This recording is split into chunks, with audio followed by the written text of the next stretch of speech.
Assalamualaikum warahmatullahi wabarakatuh. Terima kasih atas kesempatan yang telah diberikan kepada kelompok kami. Perkenalkan, kami dari kelompok keempat mata kuliah Ilmu Administrasi Bisnis akan membawakan suatu materi yang berjudul Peran Etika Bisnis dalam Organisasi Bisnis. Sebelumnya, izin memperkenalkan diri. Nama saya Andi Arila Adil Wijaya. Perkenalkan, nama saya Amanda. Saya Andi Desita Maharani Hasanuddin. Perkenalkan, saya Nur Alamsyah dari kelompok 4. Dan saya Lutfia. Inilah presentasi dari kelompok kami. Baik, masuk ke dalam materi. Sebelum masuk ke dalam materi, kita mungkin akan bertanya-tanya, mengapa sih etika sangat diperlukan dalam kehidupan sehari-hari ataupun dalam lingkup bisnis? Jadi, etika itu memiliki peran yang sangat penting dalam kehidupan sehari-hari. Kepedulian seseorang akan tercermin melalui etika yang dimiliki oleh seseorang.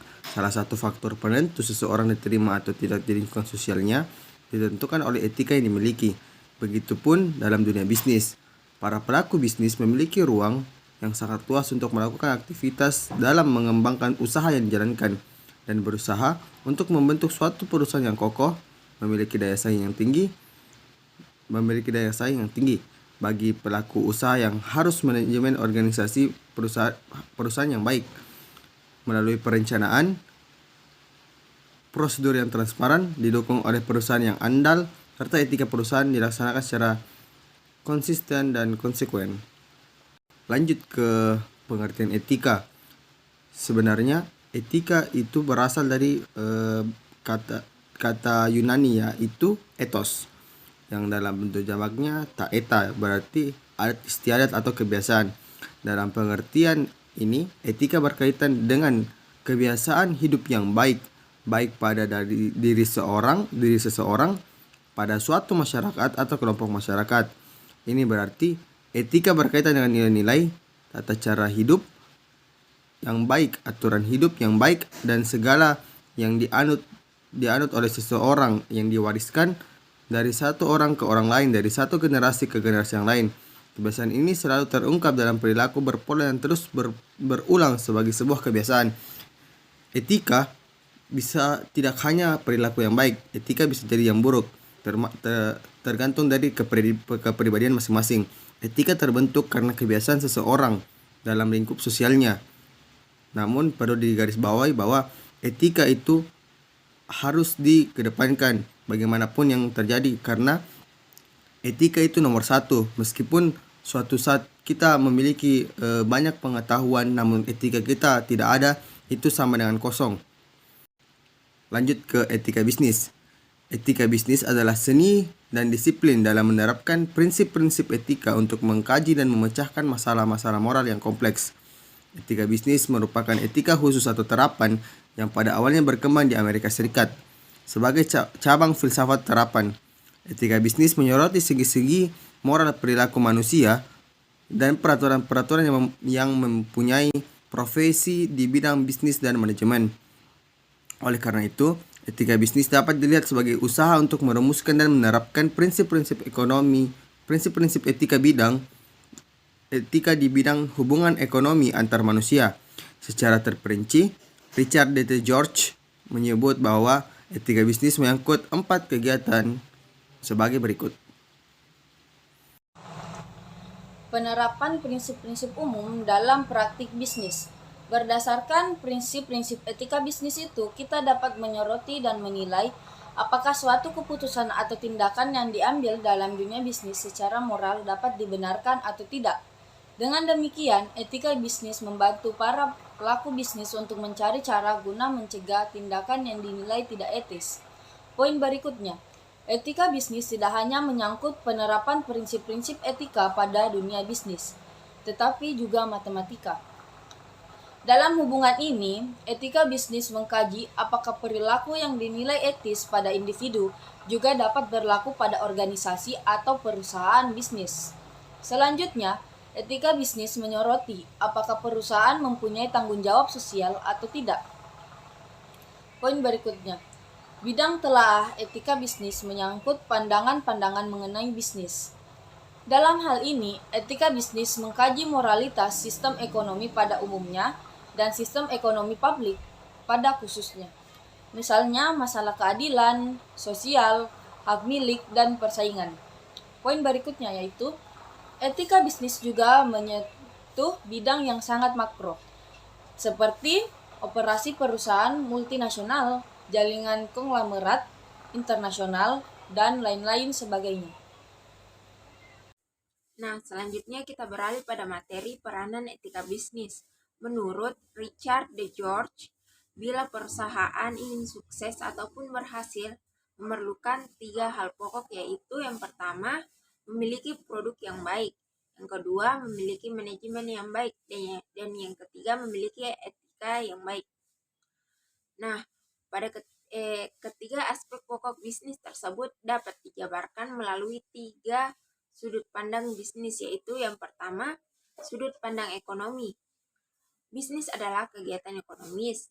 Yang terjadi di sini adalah adanya interaksi antara produsen ataupun perusahaan dengan pekerja, produsen dengan konsumen, produsen dengan produsen dalam sebuah organisasi. Kegiatan antar manusia ini adalah bertujuan untuk mencari untung, oleh karena itu menjadi kegiatan ekonomis. Pencarian keuntungan dalam bisnis tidak bersifat sepihak, tetapi dilakukan melalui interaksi yang melibatkan berbagai pihak. Dari sudut pandang ekonomis, good business adalah bisnis yang bukan saja menguntungkan, tetapi juga bisnis yang berkualitas etis. Nah, selanjutnya kita beralih pada sudut pandang etika. Dalam bisnis yang berorientasi pada profit, adalah sangat wajar, akan tetapi jangan keuntungan yang diperoleh tersebut justru merugikan pihak lain. Tidak semua yang bisa kita lakukan dapat dilakukan juga. Kita harus menghormati kepentingan dan hak orang lain. Pantas diperhatikan bahwa dengan itu kita sendiri tidak dirugikan, karena menghormati kepentingan dan hak orang lain itu juga perlu dilakukan demi kepentingan bisnis dan kita sendiri. Nah, selanjutnya sudut pandang yang terakhir yaitu sudut pandang hukum. Bisnis dipastikan bahwa kegiatan bisnis juga terikat dengan hukum dagang ataupun hukum bisnis yang merupakan cabang penting dari ilmu hukum modern. Dan dalam praktek hukum, banyak masalah timbul dalam hubungan bisnis pada taraf nasional maupun internasional. Seperti etika, hukum juga merupakan sudut pandang normatif karena menetapkan apa yang harus dilakukan atau tidak boleh dilakukan. Dari segi norma, hukum lebih jelas dan pasti daripada etika karena peraturan hukum dituliskan hitam atas putih dan ada sanksi tertentu bila terjadi pelanggaran. Bahkan pada zaman Kekaisaran Roma, ada pepatah terkenal yaitu Quid Leges Sine Moribus, yang artinya, apa artinya undang-undang kalau tidak disertai dengan moralitas. Faktor-faktor pebisnis melakukan pelanggaran etika bisnis. Yang pertama, pelanggaran-pelanggaran yang dilakukan pebisnis dilatar belakangi oleh berbagai hal. Selain untuk mencapai keuntungan yang sebanyak-banyaknya, juga dapat disebabkan beberapa faktor antara lain: A. Banyaknya kompetitor dengan produk mereka yang lebih menarik. B. Mengejar keuntungan dan kepentingan pribadi atau personal gain and selfish interest. C. Ingin menambah pangsa pasar. D. Ingin menguasai pasar. Dalam menciptakan etika bisnis, ada beberapa hal yang perlu diperhatikan, antara lain adalah 1. Pengendalian diri. 2. Pengembangan tanggung jawab sosial atau CSR. 3. Mempertahankan jati diri dan tidak mudah untuk terombang-ambing oleh pesatnya perkembangan informasi dan teknologi. 4. Menciptakan persaingan yang sehat. 5. Menerapkan konsep pembangunan berkelanjutan. 6. Menghindari sifat 5K. Kata tulis, kong kali kong, koneksi, polusi, dan komisi. 7. mampu menyatakan yang benar itu benar. 8. Menumbuhkan sikap saling percaya antara golongan pengusaha kuat dan golongan pengusaha ke bawah. 9. Konsekuen dan konsisten dengan aturan main yang telah disepakati bersama. 10. Menumbuhkan kesadaran dan rasa memiliki terhadap apa yang telah disepakati. 11. Perlu adanya sebagian etika bisnis yang dituangkan dalam suatu hukum positif yang berupa peraturan perundang-undangan. 3. Pendekatan dasar dalam merumuskan tingkah laku etika bisnis yaitu yang pertama, utilitarian approach. Setiap tindakan harus didasarkan pada konsekuensinya.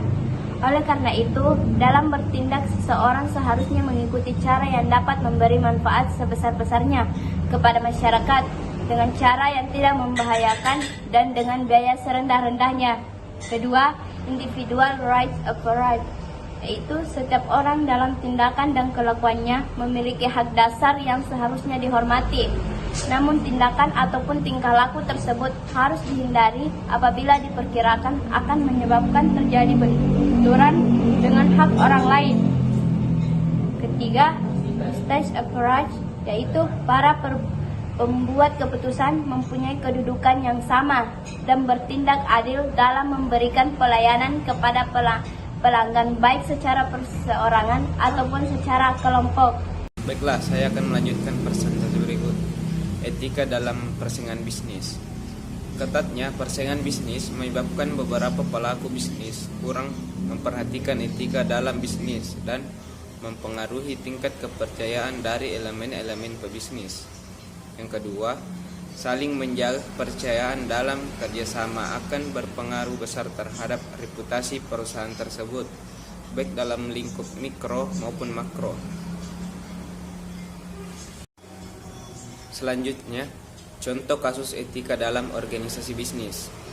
Membahas kasus pelanggaran etika bisnis memang cukup menarik akhir-akhir ini. Pasalnya, etika bisnis merupakan hal yang wajib dipatuhi oleh pelaku bisnis. Akan tetapi, pelanggaran ini terjadi biasanya disebabkan oleh tekanan dari pihak investor maupun tingginya tingkat persaingan antar kompetitor, sehingga pelaku bisnis tergiur untuk melakukan jalan pintas di luar kesepakatan yang sudah ditetapkan. Berikut ini adalah beberapa contoh kasus pelanggaran etika bisnis lengkap dengan analisisnya baik di dalam negeri Indonesia maupun di luar negeri, yaitu sebagai berikut. 1. Kasus pelanggaran PB De Jarum. Contoh kasus pelanggaran etika bisnis yang pertama datang dari perusahaan rokok, yakni PB De Jarum. Pada beberapa tahun silam, PB De Jarum mendapatkan peringatan keras sebab terdapat indikasi bahwa perusahaan ini menggunakan buruh anak-anak untuk melakukan kegiatan di dalam pabrik. Kasus ini pada awalnya diketahui pertama kali ketika Yayasan Lentera Anak melaporkan PB De Jarum pada Komisi Perlindungan Anak. Mereka melaporkan perusahaan tersebut sebab mereka menemukan bahwa terdapat anak-anak yang menggunakan kaos bertuliskan merek De Jarum di area pabrik. Hal tersebut tentu merupakan sebuah pelanggaran sebab bahan utama untuk membuat rokok yaitu tembakau sangat berbahaya untuk kesehatan. PB De Jarum pun dianggap melanggar 3 pasal yang membuat mereka diberikan beberapa hukuman. 2. Kasus pelanggaran perusahaan Uber. Perusahaan Uber sudah seringkali terlibat dalam kasus pelanggaran, mulai dari kasus ringan seperti kasus yang cukup berat. Contohnya, kasus pelanggaran etika bisnis yang dilakukan oleh perusahaan Uber ini cukup merusak brand image-nya di kalangan masyarakat. Sebab mereka bahkan sempat dilarang beroperasi oleh pemerintah London.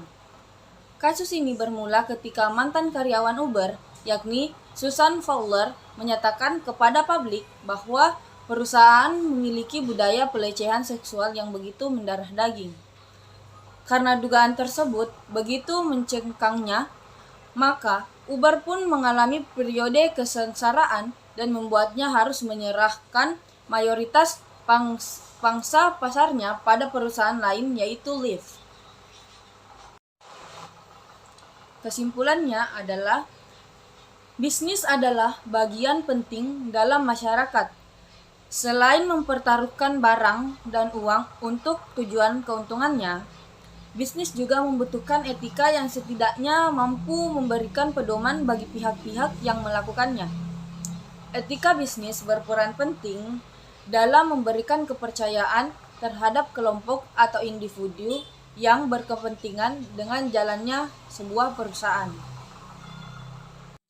Baiklah teman-teman, cukup sampai di sini presentasi oleh kelompok kami.